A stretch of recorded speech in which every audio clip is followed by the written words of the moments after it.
I want to just start by getting a feel from you all. How have the last 2 weeks made you feel? And do you think there is any real hope for the future? Can I start with you, Representative Collier? Definitely. Thank you so much, Judge Moorehead, for helping us to get this together. It's such an important time for us to be having these conversations. So what we've been seeing lately is encouraging. I'm very encouraged by what I'm seeing with this movement from individuals, but we can't let up. We cannot let this up. We have to keep pressing that message that we will not allow the systemic racism that has persisted throughout Texas and the United States to continue. We have to make sure that Black and brown people are at the table when it comes down to making decisions about things that impact our community. So I'm very encouraged, and we cannot allow these instigators and agitators to, take and steal the message, because they don't care about what has happened to us. They're there to push their own agenda. So we must make sure that we have the correct message and to keep pushing for that message, and we cannot let up. You cannot let up, because you want to make sure that you vote and elect people who share your values. So I'm encouraged. I hope that they can continue to push this message that we will not stand for the way the business has been done all these years. We're expecting change. We demand change, and we will have change, but we have to have the right people in office and in places that can make those decisions. State Representative-elect Cattanach. I just want to reiterate Representative Collier's statements. It's been encouraging to see people in the streets protesting. I am proud to see that. This district is most of the downtown Dallas, Deep Ellum Uptown area, but also includes the Park Cities. And right now, Highland Park High School students are standing in the Park Cities asking and promoting and saying that Black Lives Matter. And to see that in this district, I am encouraged constantly by this level of protest, because if you go to these protests, here's what you hear. You hear pain, and it's raw and it's real, and you need to see it and you need to hear it. But you also hear people saying, look at the voting records of the elected officials that you have in office. Mm-hmm. Look at the legislation that didn't get passed. At every event I've been to, there have been voter registrars at every one of them. And there are people reminding people when the cutoff dates are for the next upcoming runoff election. That's exactly what we need to see. It's not simply a cardboard sign with a statement or a mural on the wall in Deep Ellum. All of those things are important. All of it is important, but action must happen. And I am very encouraged to see that. I have gone through to multiple events all across the district, tiny ones in Lakewood at the corner by the country club where you hear 5 people, and larger ones in the downtown Dallas area. But I am so amazed by that tenacity of protesters that say, look at what they do. Look who is not here. And look when they don't say anything. The enablers are the ones who are just as accountable. And I think that's what's been really encouraging through all of this. Keep it up, keep protesting, stay out in the streets, and please remember to vote. And what you're saying is so important. We have a lot of people that have joined us today, and I know that they're going to have questions.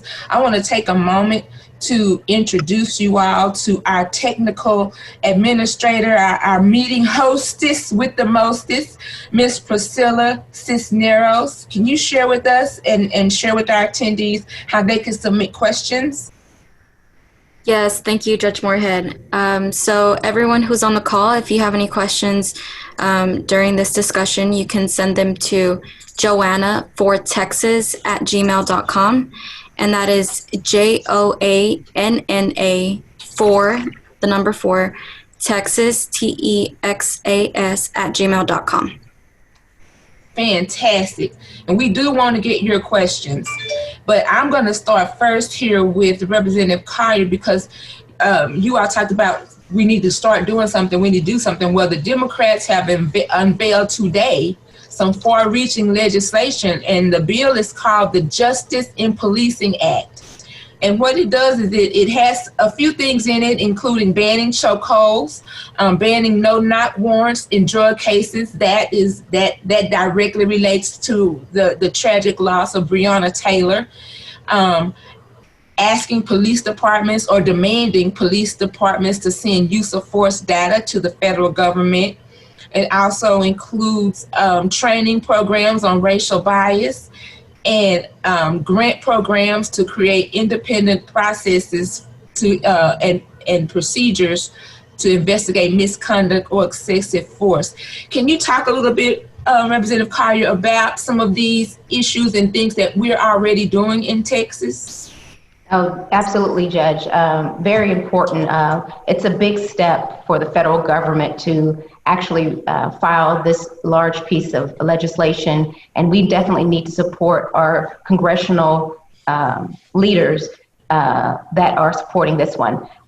It's a good step, and you know how long it takes stuff to get done, and I'm hoping that they can get this piece of legislation passed. In fact, they have a hearing coming up on it pretty soon. But in terms of how Texas has addressed some of these issues, we're all over the place. It's different from police department to police department. And that's why it's important to have something at the federal level that creates the base. It's going to be the base, and that's what all states have to follow. And you won't have this hodgepodge of policy from one area to the next. I know that Fort Worth and Dallas are pretty close, but if you go into one area, the way that the police respond is going to be different. So it's important that we have, solid legislation that is across the board. And when you talk about the no-knock policy, that's different as well in Texas. We have no-knock policies, and as you know, only a judge can give the warrant for that no-knock policy. That no-knock warrant. However, the state law does require that they announce who they are right before they enter. But by creating a standard, which is the floor, we'll be in a better position on how to enforce and implement that particular policy. I see that Senator West just joined us. I'm going to cut my remarks short so that way we can get him in, because he has been a leader on policies that improve police communications and relations. Hey, Representative Collier, thank you. And we do welcome our Senator Royce West. We know one thing about him is he knows how to make an entrance. We were just talking about a subject that you are going to be able to speak well about. And I'll just tell you, because you weren't here, that I did relate to everyone that I've known you since I was 2 years old. Oh, my goodness. Oh, yes. I'm not that old. No, not that old. I've been on. I did not. I gave you a 10-year head start, but we were just talking about the new legislation that the Democrats have introduced. But a lot of this is not new to you at all. I mean, body cameras may be new to some people, but I'm not sure that we would even have body cameras here were it not for your advocacy. So can you, one, tell us how the last 2 weeks have impacted you and what we have for the future, and then speak to this new legislation. Sure, thank you. And I had been on, for some reason I wasn't able to get in. I've been in from the very beginning. I agree with Joanna and also Nicole. It's been a roller coaster ride. It's been an emotional roller coaster ride, again and again and again. Every summer for the last few years, we've had to deal with these types of issues. This time around, I have more hope than I've had in the past because of the diverse coalitions that we're seeing. You think about this. We have high school students that started the year, that were seniors in high school, thinking they'd be able to go to the prom and, take the trip and have the picnics and things like that. Their whole senior year, specifically spring semester, has been wrought with adversity. And so, you begin to look at that and see that they now are coming out, and many of them are joining the protests that we had. And I agree with Nicole. We've got to make certain that those individuals that would try to hijack the message, if you will, by tearing up things, burning down buildings, and stuff like that, yes, we need to make certain we put them so far into the penitentiary that we have to pump sunlight to them. And some of the same persons, though, are experiencing anger and anguish. And we need to decide exactly whether they're outside groups that are agitating, and we got to make certain we calm down people that are in the protests and make certain that they don't engage in that type of calm down. When you begin to look at the legislation that's been introduced by Congress, I have not seen the whole bill. I've heard some news accounts about it. I think it's a good start. It's a very good start. But let me say this, there's still much more to be done. And I think Joanna, maybe Nicole said this, we have to have some uniformity, Judge. We have to have some uniformity. And so what I think is this, and I'm gonna say 2 or 3 things and I'm gonna shut up. I think that there should only be one standard, there should be only one law that governs the use of deadly force across this country. It makes no sense having different states having different standards of when deadly force can be used by police officers. And so what I would say is that I would hope Congress would act on defining what that law is and then using its purse strings, okay? That if you are a recipient of federal grants for your police department, then we expect you as a precondition of getting those monies to adopt that law. Secondly, police policies. And I'm not sitting up here saying there's 50 million police policies because I don't know. But what I've done, Nicole, I've asked the TCLOS, the agency responsible for police officers, to do a survey of the 800 and so police departments that we have in the state to see whether or not there's conflicting policies. We need to make certain those policies concerning the use of deadly force are consistent throughout the entire state. And then lastly, in the state of Texas, you know, we have a hate crimes law. We fought real hard. I was one of the authors of that hate crimes law. If we have a situation where a police officer is killed, a protected class person under hate crimes, African Americans, Hispanics, you know, LGBTQ, and it's based on hate, and the jury so finds, then that police officer's punishment should be enhanced. Absolutely.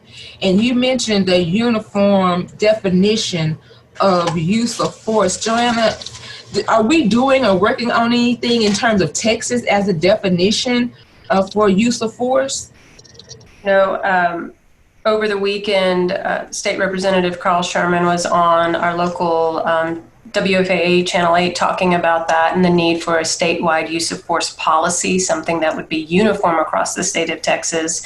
If we can get that at the federal level, I think that's even better. One of the things that we saw in the Obama discussion that many of us watched last week, he pointed to a lot of new policies and public safety protocols. One of them is a template for a federal use of force policy in which they put together different states' definitions, and I think that might be a template. Right now, I would like to see that in the state of Texas. If you look at things like the 8 Can't Wait campaign, you can look and see certain police departments who have their use of force policy listed online.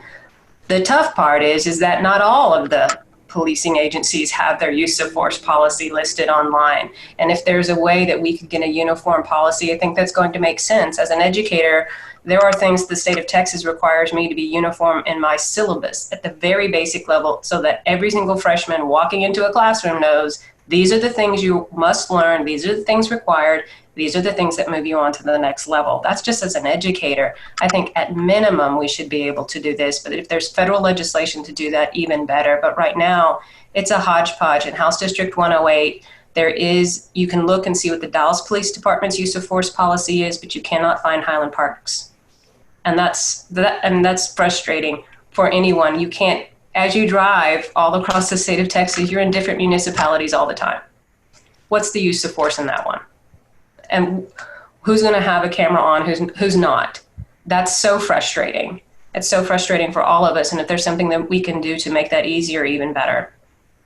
I appreciate you saying that, because at the end of the day, it really drives it home. And Senator West, you may not have to agree with me, but you may have heard that there have been conversations with people in Dallas County that there are some people that can't even go to Highland Park. You have to be concerned when you go to certain areas in Texas, Representative Collier, you know, you better have your freedom papers. Right. Or you might have some issues and some concerns. Representative don't get caught in Highland Park on the weekend, on Saturday, Friday. You'll be there. You might need to be the help. Now that's just a little humor, people. kind of break it up, because this is a very, very serious subject, because people's lives are at risk. We have a criminal justice system that is broken, and it's been broken for 400 years. 401 years, and you can't have a criminal justice system that was built on racism and then expect it to be fair and just. So, Senator West, what do you think we need to do? What needs to be done at the federal level? You're running for U.S. Senate. So how are you going to tackle this problem of police reform at the federal level? Well, the fact is, I want to hear from my Republican colleagues at the U.S. Senate. I want to see whether or not there can be a consensus. The deafening sound speaks volumes. You hadn't had too many U.S. senators come out on this issue at all. Now, Pinocchio even hadn't come. Pinocchio, the guy in the White House, has not come out. The only thing he's come out and said is what? You loot, we shoot. I mean, come on. We need a president in there that's going to unite the country as opposed to further divide. And frankly, he has given license to a lot of white nationalist groups now to say what they want. And frankly, you look at what happened to Ahmaud Arbery. So try to be vigilantes and then turn around and kill African Americans. And then, and all of us saw this. I mean, my grandchildren have seen this in terms of what happened to George Floyd. Our grandchildren, our children have seen an African American killed on live television in this country. It is akin to lynching, the same thing. And so what I want to see is Republicans to step up. Yes, the governor made statements. Now the question is whether he will convene a roundtable discussion, as he has done on other important issues in the state of Texas. We're going to have a conversation with him, I believe, tomorrow or Wednesday. And then we will ask him to convene a roundtable discussion. And just like he's done with other critical issues in this state, make certain that we come up with some recommendations, and he needs to put the force of his office behind them in order to get it done. Same thing needs to happen on the national level also. But the silence of my Republican colleagues at both the state and national level is just volumes within itself. Absolutely. Representative Collier, part of the 8 Can't Wait campaign that Joanna mentioned includes things like requiring warning shots before shooting, requires that the police exhaust all alternatives before shooting, ban shooting and moving vehicles. These seem like common sense policies to me. How difficult has it been for you in your role, and what have you seen in addressing what seems to be common sense issues to us at the Texas legislature? Well, a couple of years ago, Dallas Mayor, who was formerly one of my colleagues in the Texas legislature, he filed a bill to collect data. He just said, we need to have the data on officer-involved shootings. He wanted to know, he said, we're all entitled to know how often an officer discharges their firearm and what the circumstances were, including the gender, the race, and the age, and the charge. And we were met with resistance when that bill came out. Luckily, the bill passed, but it had, it was watered down because other initiatives that he wanted to include, Dallas Mayor Eric Johnson, in that was how often a firearm was discharged when somebody that they were pursuing was not armed. We need to know that. There are things that we can do with our data collection that can bring vital information as we move forward. Let me just tell you how frustrating. This was my first year chairing the House Criminal Jurisprudence Committee, and there were some very sound and reasonable pieces of legislation that were presented in that committee. We had the opportunity to make some strong changes, but we were met with resistance by our colleagues on the other side, the Republican colleagues, who were too afraid or too concerned or unconcerned or unwilling to stand up for what's right.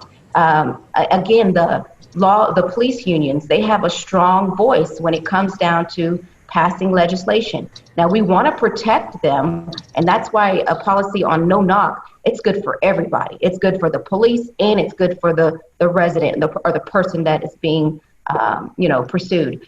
But we have been met with resistance by police unions. And so the people who are in this movement now, they cannot stop, because they must make their voices heard at the ballot box. And when it comes down to these pieces of legislation, I was just amazed at how blatant disregard people would have for common sense legislation. Senator West had plenty of those policies that he had filed. One dealt with data collection, Senator, I believe it was, requiring officers to include additional information on their report just to verify. That's what it was. Your bill said if a police officer is going to make a report, they just have to verify that that information is correct. Simple like that. You remember, Senator? Yeah, and something, just as you said, Nicole, common sense, Judge. Common sense, Joanne. The fact is, if a police department is going to file a case, of course, Judge, you know what Brady material is. Only thing that I wanted them to do is to sign an affidavit verifying that all of the evidence, some of the problems we've had with that hiding evidence in the police department, that all of the evidence surrounding the case has been included and sent to the district attorney's office. Common sense.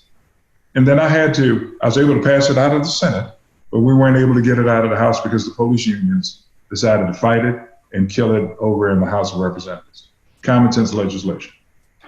Another one, Senator, dealt with arresting people. We wanted to limit the arrest for Class C fine-only offenses. Sandra Bland. We don't want to see that. So Garnett Coleman, Chair Garnett Coleman, a couple of years ago, filed the Sandra Bland Act. And he had pieces of these things like implicit bias training. He had no arrest for Class C fine-only offenses, and that got stripped out. But we brought it back, and he came back again to bring that piece of legislation, and we couldn't even get it passed this last session, dealing with removing fine-only offense arrests, because it's just not appropriate at all the time to arrest somebody because some officer cannot control his own emotions. Absolutely. And you bring up these misdemeanors, especially Class C misdemeanors, that relates to the concept of broken window policing.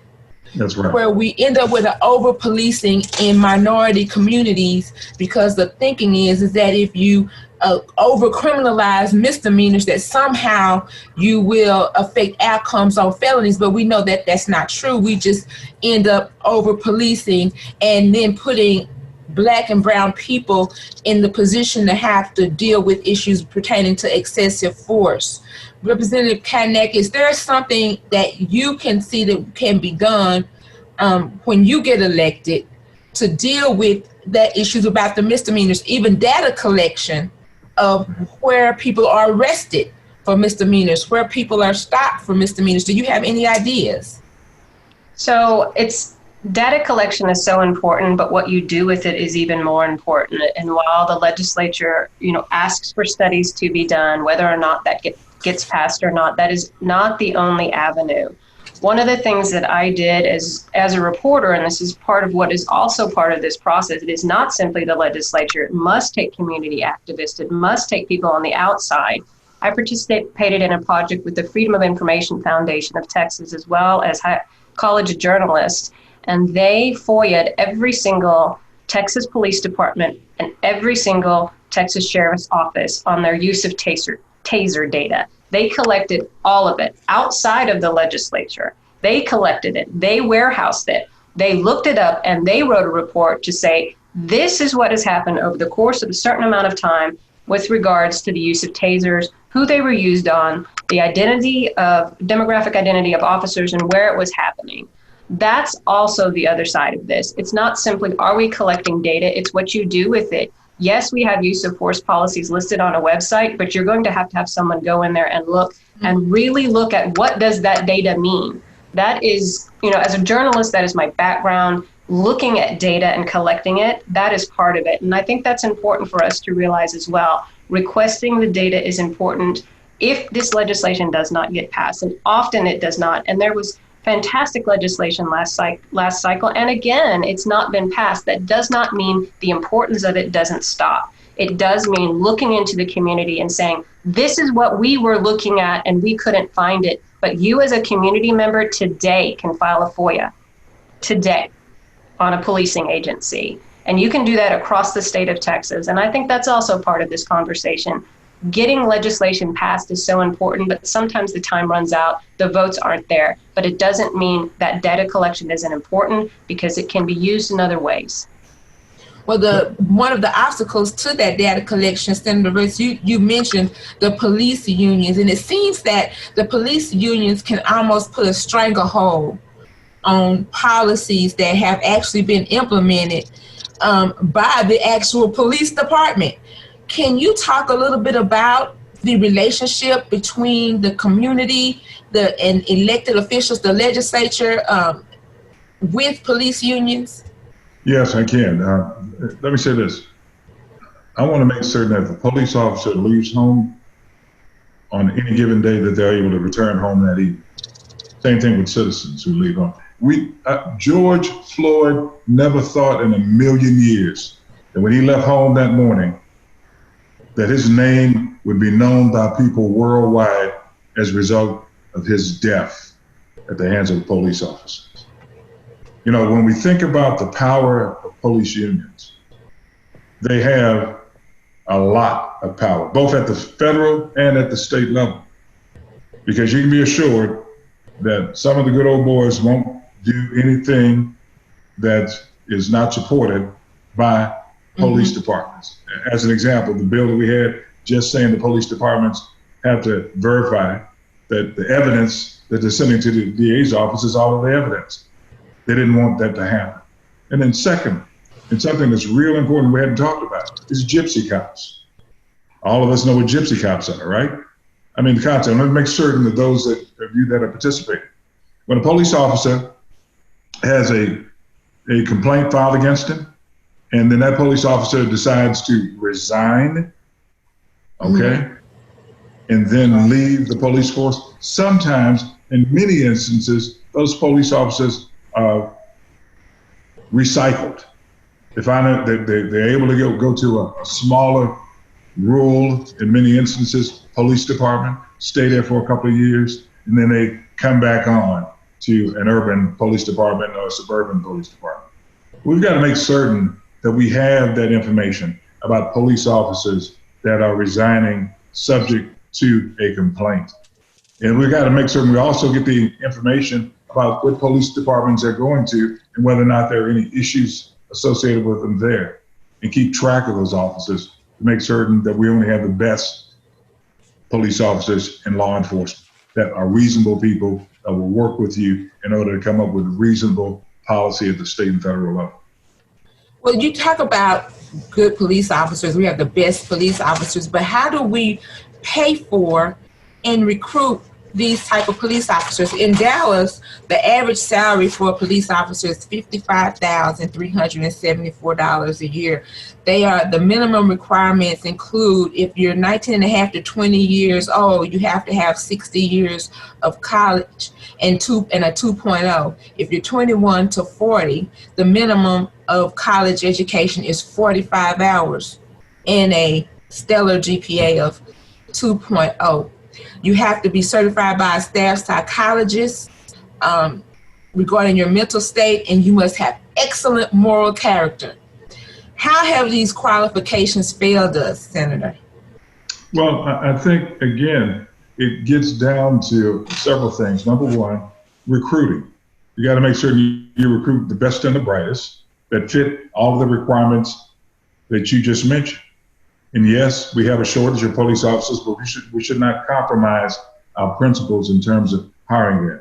And yes, we need to make certain that we pay them commensurate with what the risk is and what we expect out of them, so that we will have police officers that will stay on the force here in Dallas and other urban centers and not turn around and go to suburban communities after they get several years of experience. You remember, I want y'all to remember something. You remember Chief Brown, when we had the incident downtown. Chief Brown made one of the best speeches that I can remember, Joanna.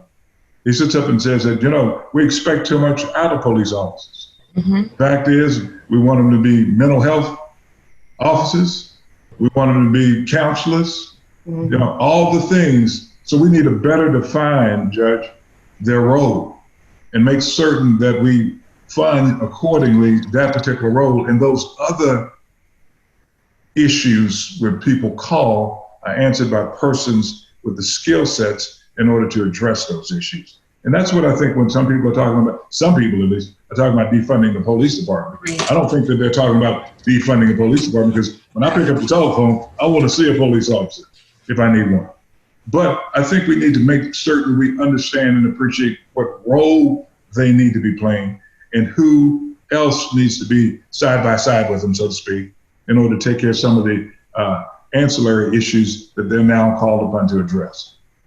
And I appreciate that you brought up defunding the police departments, because that is the misinformation about that is going to make it very difficult for people to understand that when you talk about defunding the police department, we're talking about directing funds to entities that are better able to provide the service. Mental health professionals that would respond, be first responders, or be first responders along with the police to address issues.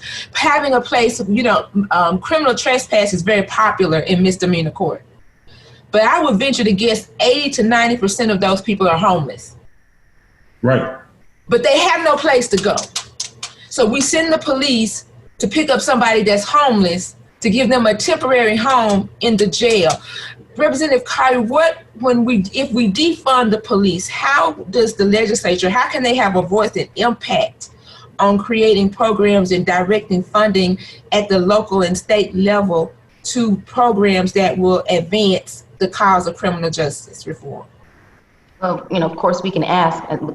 The saying is all politics is local. So the decision of how they allocate the money at the local level is theirs. But at the state level, we do fund criminal justice programs. There are grants and programs that we have at the state level where we could flow money into. And so they're not talking about completely defunding. They're talking about reallocating resources. So putting it into programs that will help the community engagement and help with the community involvement in policing their own neighborhoods. They're not talking about removing, because I'm like Senator West. When I call, if I have to call the police, I want them to show up. There is a purpose, and they are very necessary to help maintain and restore order in our society. But we don't need them to be the jack of all trades. They have a training and specialty in a particular area. We cannot ask them to do much more beyond that. They're already taxed at what they're doing. And so we need to make sure that they're focused on the law and order part. And if somebody needs healthcare, we can bring in a healthcare professional for that. So that's what we're talking about. I don't know who coined the term, but it is misleading because it's misleading if you're talking about reallocating. But there is a movement to just completely defund, but then you have to ask, well, in place of what? What is going to take the place of law enforcement? So I think that definitely reallocating resources.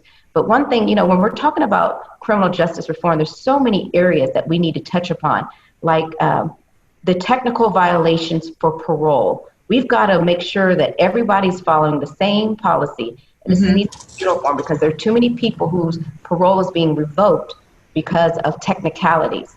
If they show up late, if they have a dirty UA once, they could be subject to, removal from their parole.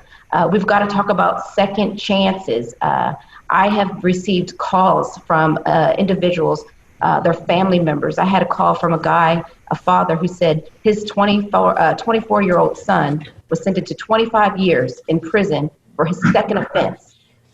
And he wanted to know what could be done. So they're looking at ways that we can reevaluate these sentences because they say that in prison in Texas, it's a third in the population.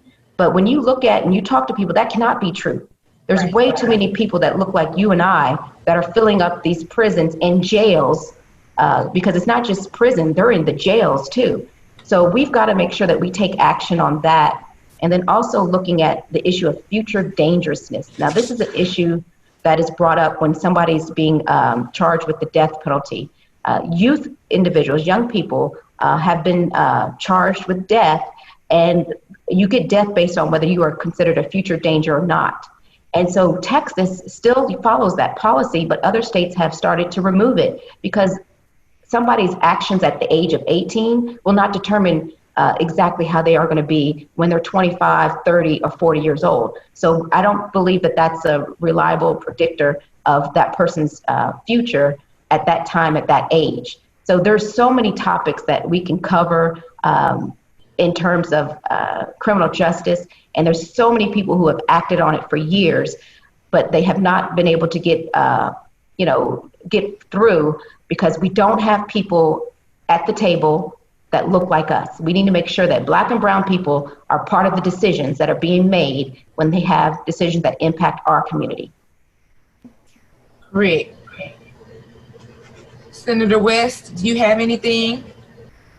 I concur with Chairman Collier in terms of everything she said. There's a multitude of issues that I know that we need to deal with. And the only way that we're going to be able to affect change, all of us know, people have to go vote and make certain we vote the people in and then hold them accountable with addressing these particular issues. That is how we go about doing it. Well, we know that we have a vote coming up on July the 14th. There are ballots already out for people. The mail-in ballots are out, and we want to encourage everybody to vote and make sure your voice is heard. Tell somebody to vote, apply some peer pressure to voting. I'm not averse to vote shaming. Whatever we need to do to get this job done, we need to get it done. Yeah. Joanna, can you talk a little bit? This is a very sensitive subject. It's difficult to talk about race relations and all of this type of thing. We've had this Karen conversation. Is there any? Do we need a Karen bill out there? So this is interesting. There is a Karen bill out there. It was filed today in the New York State Assembly. It is supported by Governor Cuomo. It was first filed, I believe, in 2018. But it really deals with the Central Park Amy Cooper incident. I do think that there is a moment to do this. It is simply not enough to catch people being racist on your video, on your phone, and making a meme out of them. What this legislation in New York is going to do is going to make filing a false 911 call based on race a hate crime under New York statute, which is a minimum punishment of a year, up to 5 years. It is expected to pass. It is supported by the governor. And really, I propose that we do this legislation. And I want to look at it in a couple of different ways. And I'm so glad I have attorneys on the phone because I am not one. But really, when you are placing a 911 call, you are filing a false police report. Right. Essentially, you are filing a false police report. Yes, you are. That is not what New York is looking at, though. But you are filing a false police report. But under the hate crime statute in Texas, the definition is this. It is based on race. You're making the phone call because you see a Black person in Clyde Warren Park that perhaps you don't like. Or it is simply based on that. What is the punishment for doing that? Rarely are they charged with filing a police report. And let's say that you do get that and you may pay maybe up to a $2,000 fine, maybe. Is that going to fix what the overall problem is here, though? I think we need to look at deferred adjudication on this. If we make Starbucks employees, Baylor University freshmen, Sonic employees take implicit bias training and diversity training, why aren't we making these Karens do it too? It's not enough to pay a fine. It's not enough to get shamed on Twitter. It is a hate crime. You will not learn with a fine. You need to take some training and understand what implicit bias is. We are all guilty of it. I would take this implicit bias training. I think it's that important to do that, but I think we have an opportunity to do this. I think that it's important to do this, and there's now precedent for it. Well, I called for her arrest. I mean, the fact is, we had all the evidence, Judge, we needed. She filed a false police report, and there is a statute in New York that governs that. I pointed to it with specificity in the letter that I sent, and she should have been filed on. And I agree with you, Joanne. We shouldn't, and I think the person get up to a year, 2 years, something like that. But I agree with you. You put them on deferred adjudication. You make certain that they do community service, and that community service needed to be, I guess you could say, involved in the African American community or the Latino community, whatever the case may be, in order to make certain we make that person a better person and deter further behavior by other persons by making sure we publicize it. Absolutely. And I want to encourage you all to please send your questions to Joanna, the number 4 Texas @gmail.com, Joanna 4 Texas @gmail.com. And State Representative Collier, we have a question, and I want to kick a shout out to Karen. Karen has submitted a question to us, and it is a Karen. And Karen, I appreciate your question because we're talking about demilitarizing the police, but she's wondering how we do that when we have legislation that has allowed citizens to carry assault weapons. How do we marry these two issues? Well, definitely. That's been a push by the Democratic Party to ban the personal possession of assault weapons. There's no reason why a citizen walking on the street should have the assault weapon that a regular handgun or could not handle for them. These assault weapons should not be in the place, but we don't have the right people elected that will stand up and take ownership of this issue. We need to elect more people who believe and have the same values as us in terms of the Democrats, that this is not a piece of a weapon. In fact, I had a hearing this year on some gun issues. I didn't get that bill in my committee because they know I would have passed it out quickly. I would have tried to get that passed out quickly, but there was a gun, and one of the gun toting supporters, not typical Texan, but I'm talking about a radical person, argued with me that a gun was not a weapon. And if you have people who don't believe that guns are not a weapon, then they should not be having guns, because they don't know and understand the deadly threat that they pose by having that gun.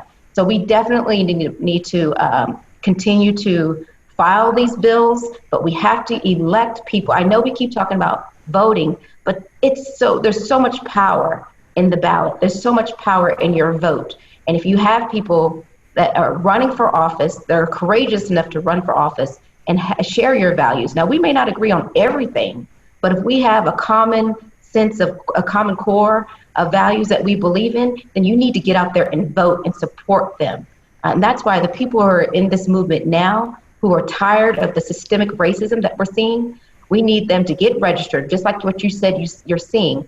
Become registered, vote. In fact, those who did not vote in the primary can still vote in the runoff. I want people to understand that.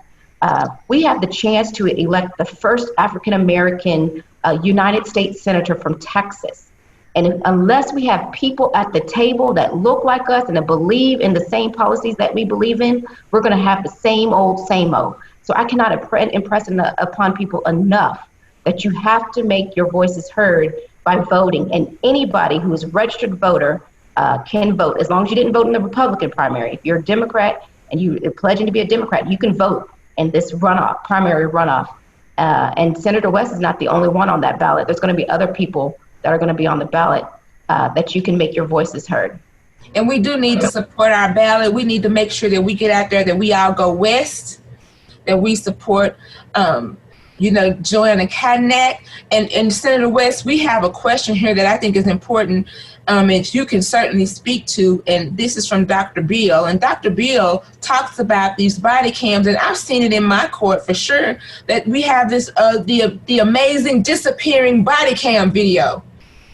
It's listed somewhere. I've got 4 videos, but now I've had to delay trial 3 or 4 or 5, 6 months because they're looking for this video. Now, what good is it requiring the body cam if the body cam is suspiciously disappearing, or it doesn't work, or the audio is off, we don't have this, we don't have that? What can we do in terms of some type of procedure, disciplinary procedure, some kind of follow-up when body cams are not used as the policy dictates? Well, each police department, when I did the bill, I wanted to make certain, just like Nicole said, government close to the people is best for the people. So we wanted to give law enforcement agencies the opportunities to put together best practice policies within their agencies, but make certain also that if there was tampering with the body camera, then that ends up being a criminal offense if someone tampers with it. You need to make sure you know that, Judge, it's in the statute. Okay? And from the vantage point of if a court decides to do some sort of inquiry about where the body camera footage is, there should be a chain of custody, just like anything else. And that chain of custody should be in place to tell you exactly who handled it, when it was handled, where it was, who took it out, all of those things that we want to see in the chain of custody. And so, I would recommend to judges that have those types of problems to make sure that you hold a hearing on it and make certain that the officer or whomever understands that whatever they say can be used against them. Miranda, but anyway, I'll leave that one alone. Okay, don't put me on the spot. I don't want, I'm already making faces, trying to have that face, but I don't do well with that. But I need to ask all of you. We have a question from one of our guests here today, and they want to. We like to hope that we don't have an incident like George Floyd. We want to hope that we don't have another Sandra Bland. We are all faithful and prayerful that we have a different day when it comes to policing in Dallas, Fort Worth. But if we do, what are your thoughts about how our police respond to peaceful protesters in terms of using tear gas or rubber bullets or bean bags? Do we need to do something about that right now? Representative Collier? Oh, You have thoughts? Well, yes, and I want to make sure that everyone understands, you don't always have to have a law to make change. Change can come within policy within that department. They can decide if the will is there to make those changes. We don't always need to use tear gas. People have a right to express their opinions, and they can do that peacefully. And if they're met with tear gas, smoke, any type of bullets, their rights are being abridged, and that's something that needs to be addressed. So we definitely need to look. I think Dallas is one of those city police departments that has reevaluated their use of some of these products, like the rubber bullets. So they can do that proactively on their own when the community demands change, like they have been. So right now, people are on heightened alert. They're aware of what's being done. And so we're seeing more white people acknowledge that there is disparities in inequity at all levels of the criminal justice system. And so when you build these coalitions, you can help make change. And so that's something that can be done within the police departments, within the cities, without us, as in Senator West and I, having to file a piece of legislation to make them do it. And I would just add really, really quickly to that, the importance of recording all of this. I watched multiple live feeds of the incident on the bridge in Dallas. And I found that what I saw and what I heard people saying as these gas was coming their way, what we saw from different angles varied greatly. And it's so important, like Representative Collier said, it's not just legislation. Over 200 people spoke before the Dallas City Council on Friday in an 8-hour specially called meeting. Tomorrow, the Dallas Police Oversight Board also meets, and it's another opportunity to use a different means to see some change happening, especially within our community. It was very troubling to watch those videos, some of them taken by reporter friends of mine, people I know who are speaking the truth, people I know who have vowed to do that, and to see what was happening was shocking. And I think that's important that I saw that we all saw that in our community, and that we take every opportunity to call that out, because our police officials, they are not elected. They are hired and they are fired. And you as citizens have every right to speak before your city council, have every right to speak before your oversight board. And you should also speak with your city council members who have not appointed a person to the police oversight board for your district. That is in Dallas as well. When you have no voice on that oversight board, it makes it even harder. So there are many things that you can do. I would encourage you to really look locally as much as you can right now. It's so important in Dallas to do that right now. Senator West, Joanna just brought up the oversight board, and I want to include that in this last question that we have with regard to the body cams, because body cams is a really hot topic right now, because we find that, you know, that the majority of any type of misconduct that actually gets prosecuted or dealt with has been caught on body cams. If you don't have that visible proof, then we don't have a lot of case to stand on. But one of the questions is, are there uniform policies that require officers to perform checklists, to have a checklist that say they have, when they started their shift, that their body cam is working, and that they document this type of thing? Are there policies, and should there be something uniform with regard to these body cams? Yes, and in terms of whether or not there are uniform policies across the state, I have not checked that yet. That's another one of the reports that we're getting from the agency responsible for regulating police conduct in the state of Texas. And so we need to have uniform. They should, I mean, if we have a body camera, they should frankly be, once the police officer gets ready to engage, when should that body camera be turned off?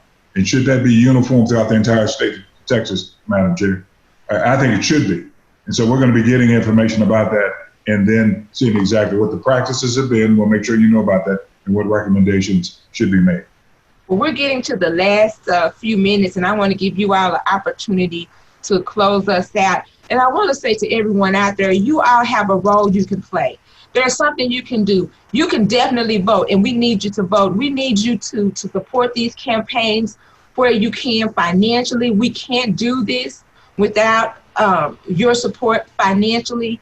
Everybody is working very hard to make a difference in July and in November, and we appreciate your being here today. And for those of you, there are so many people who can't seem to maybe relate to this issue. Maybe you don't feel like, because you're not African American, maybe you don't have a place in this discussion. But again, this is about all of you. And to me right now, the question is really not, are you a racist? You know, people say, I'm not a racist. This is not my issue. Well, it's not a question of whether or not you are a racist. The question is, are you indifferent? When you said the silence was deafening, Senator West, that really resonated with me, because it's not so much because we hear and we see these problems, but we just sit and we cross our hands and we rock in our chairs and we don't take any action. We have a Miss Opal Lee who's 93 years old and has been a social activist out there in Tarrant County, you know, for her whole entire life. And I want you to speak to someone who has dedicated their lives to social justice, and talk about and close us out, if you will. If I could start with Representative Cattanach and give you a couple minutes, and then Representative Collier, and then Senator West, if you would close us out, I would really appreciate it. Let me thank you. I'm Audrey Moorehead. Thank you so much for being here. Representative Cattanach. Thank you for hosting. Thank you for hosting. Thank you all for being here. You know, we started this panel today to talk about what the last 2 weeks have been like, what's the impact been like. And we're going to leave this panel and still be impacted by what's happening right now in our country. And I'm in an interesting place. I'm half Mexican and half white. I'm married to a Muslim immigrant in America, and I have to address this with my children. We sat down and we talked about what the word racism meant, and they're 5 and they're 8, and it's important that I do that. I want to be at these protests. I want to read this legislation. I want to look across the country at the type of legislation that is coming across. I want to feel uncomfortable because I understand right now how important it is that I try to understand what is happening in our country right now. I've lived in Texas all my life. I have seen racism firsthand. And there are times when I have done nothing too. And I have been silent too, because that's what the majority does. And this isn't the time to do that. And I think it's important to not just be silent, to not just say I'm not a racist, but to actively be anti-racist, to actively look for ways that you can participate, where you could have allyship, to listen and not speak. That's an important role that I'm looking at right now, to look at the legislation that has been put before the state legislature for decades, and see what good legislation has not passed, simply because there was not the right votes. And to know that good people are trying to make a difference.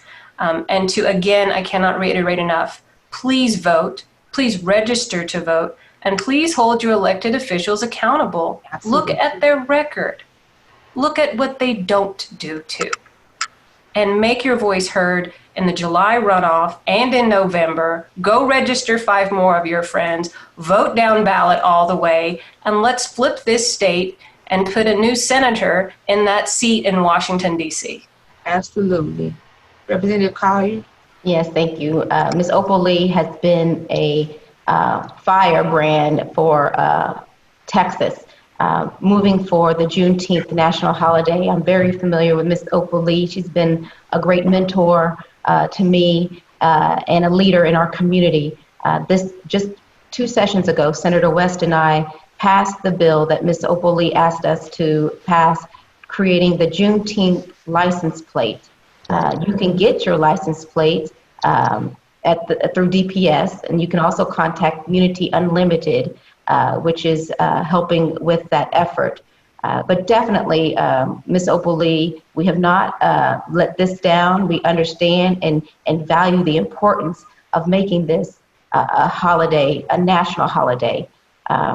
In terms of, as we move forward, I will say Sandra Bland, Breonna Taylor, Eric Gardner, Trayvon Martin, and George Floyd. You know, again, when I started off, I told you it's been an emotional roller coaster. And it still is. I'm still on that roller coaster ride. When you begin to think about future generations having to witness what occurred and feeling, in some instances, hopelessness as a result of being able to do anything, even though you have done some works in the past. And there have been important pieces of legislation, the body camera law, racial profiling, training issues, hate crimes, all of those things, yet and still, we're still not able to stop the senseless killing of ethnic minorities by police just because of the color of their skin. But I had hope that ultimately I'll get off of this roller coaster, we'll get off of this roller coaster, to find that we have a new generation of leaders that are coming up. And it's important for us that have been around, that have the knowledge, the wisdom, and the understanding to make certain that they get the benefit of that and that we allow them to have input into their future's decisions. We've got to make certain that they have input into it, and we've got to put them in a position where we can pass the baton off to them at a point in time in the future. I want to be a United States Senator. You know what I've done in the past in terms of representing people regardless of the color of their skin. I've represented all Texans. And I want to do that as your United States Senator. And I will promise you that just like issues of healthcare, women's rights, and other issues, I will work on this issue and try to bring common sense legislation and consensus with that common sense legislation to get it over the goal line so Joe Biden can sign it into law. Thank you.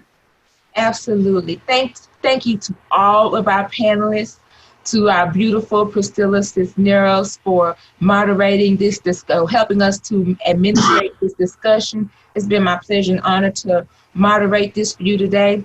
And I just want to leave you all with this, that we are really all in this together. And I hope that we can stand in our reciprocal humanity and care and respect for each other.